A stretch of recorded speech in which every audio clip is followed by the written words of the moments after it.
आज मैं आपके साथ शेयर करूंगी हमारे यहाँ की सर्दियों की खास और हम सबकी फेवरेट चूड़ा मटर की रेसिपी, जो कि गर्मा गर्म शाम की चाय के साथ खाकर के मज़ा ही आ जाता है। इसे आप इवनिंग स्नैक्स में, बच्चों के टिफ़िन में भी दे सकते हैं।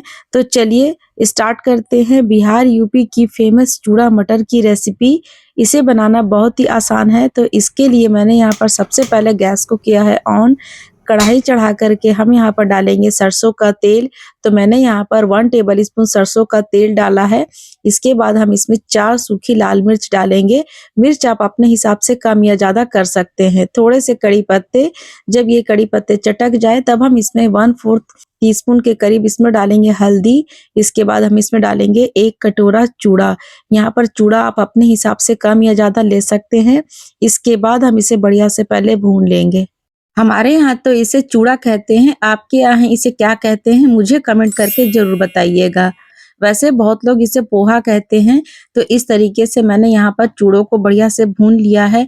यहाँ पर आपको पेशेंसली मीडियम फ्लेम पे हल्के-हल्के इस तरीके से पहले भूनना है और इसे हमें तब तक भूनना है जब तक कि चूड़ा इस तरीके का हल्का सा क्रंची ना हो जाए। देखिए आप आवाज़ सुन रहे होंगे, बिल्कुल इसी तरीके का चूड़ा हमें चाहिए। अब हम इसे एक प्लेट में निकाल लेंगे और इसके बाद हम कढ़ाई को फिर से गैस पे चढ़ाएँगे और 1 टेबल स्पून के करीब यहाँ पर फिर से सरसों का तेल डालेंगे, 1/4 चम्मच हींग और साथ में मैंने यहाँ पर 2 प्याज को पतले-पतले इस तरीके से स्लाइसेस में कट कर लिया है। इसे भी इसमें ऐड करके इसे बढ़िया से भूनेंगे। इसे पूरा लाल नहीं करना है, बस हल्का ट्रांसलूसेंट हो जाए, बस इतना ही इसे भूनना है। इसके बाद हम इसमें डालेंगे 1.5 कटोरी मटर। यहाँ पर मैंने ताज़े हरे मटर का इस्तेमाल किया है, आप भी ताज़े हरे मटर का ही इस्तेमाल कीजिएगा। साथ में मैंने यहाँ पर 1/4 चम्मच का आधा मतलब 1/8 टीस्पून मैंने यहाँ पर हल्दी डाला है और मटर के हिसाब से थोड़ा-सा नमक डाल करके इसे बढ़िया से हम भून लेंगे। थोड़ा-सा चलाते हुए इसे मिक्स कर लेंगे।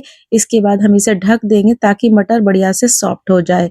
थोड़ी ही देर में एक बार आप इसे चेक कर लीजिएगा तो देखिए यहाँ पर मटर बढ़िया से भुन चुके हैं।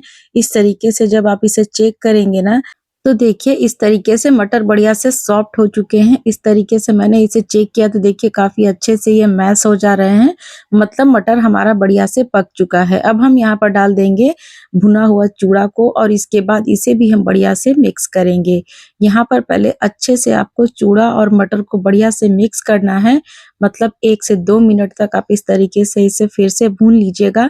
इसके बाद हम इसमें डालेंगे नमक स्वाद के अनुसार और साथ में हम यहाँ पर डालेंगे काला नमक, ये भी अपने स्वाद के अनुसार डालिएगा और आधा चम्मच चाट मसाला। इससे ये और भी ज़्यादा चटपटा बन कर के तैयार होता है।